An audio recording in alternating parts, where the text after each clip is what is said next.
আজ আলেসের মার্শেতে এত বড় বড় কমলা এসেছে, খুব কম দেখেছি এই বড় কমলা।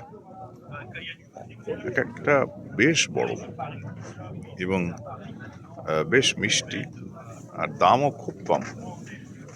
মানে গাছ থেকে পেড়ে নিয়ে এসেছে আজকেই। এত ভালো দাম কম, মানে এটা হচ্ছে কত দেখলাম, 1 ইউরো 19 সেন্টিম কেজি। তো 3টা 4টাতেই 1 কেজি হবে।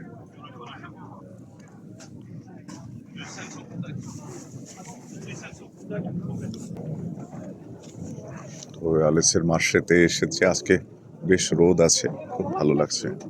হ্যাঁ,